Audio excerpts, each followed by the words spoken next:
Hello guys, একটা ঘুটে মাছের মুখ নিয়ে আবারও হাজির হয়েছি আমি। আর এখানে আমার বিল্লু ওখানে পাতা খাচ্ছিল, ও ছাগলের সাথে থাকতে থাকতে নিজেকে ছাগল মনে করেছে। তো চলো, ও একটু গাছে চড়ছিল, সেটার প্র্যাকটিস করে রোজ, তো সেটার জন্য একটু ভিডিও নিলাম যে এরকম করে আর কি। তারপর আজকে দোকান খুলতে আমার দেরি হয়েছিল, বিকজ আমার শরীরটা একটু খারাপ লাগছিল, ওই জন্য আমি একটা ইনো খেলাম। মাধ্যমিক পরীক্ষা চলছে বলে বোনগুলো আসতে পারেনি, তারপর আতঙ্ক ফোন করেছিল, মানে আমার বাপ। আর আজকে এত ঝড় দিচ্ছিল, ওই জন্য পর্দাটা ভীষণ উঠছে। এটা একটা এমার্জেন্সি কাজ ছিল, আর আমাকে এটা এখনই বানাতে হবে। তারপর আমার একটা ক্রিমিনাল আছে, সে ফোন করেছিল, এবং আমি ওই ব্লাউজটা পুরো কমপ্লিট করে একটা চুড়িদার আবার ধরেছি। তো ব্লাউজটা হাত সেলাই করা এখনও বাকি আছে, ওরা বলেছিল আসবো কিন্তু আসেনি, ভালোই হয়েছে, যাই হোক ঘর যেয়ে ওটা করব।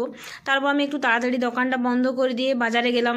আমার একটা পক্ষীটা ছিল, আমার ভুল বশত এখন ওটা আমার সাথে মানে আপাতত নেই, জানি না কবে তাকে ফিরিয়ে আনবো।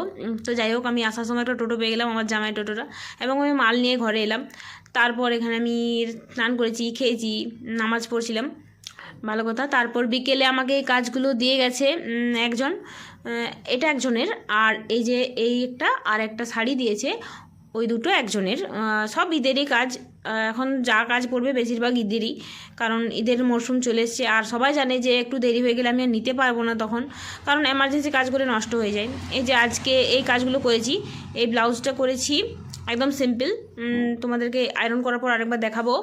আর এই একটা জামা বানিয়েছি, আর এই একটা জামার সেট বানিয়েছি, মানে এগুলোর প্যান্টেও বানিয়েছি, তো প্যান্টগুলোর ভিডিও নেওয়া হয়নি। তো যাই হোক, এই তিনটে কাজেই হয়েছে আজকে, কারণ আমি বাজারে গিয়েছিলাম, ওখানে অনেকটা সময় চলে গেছে।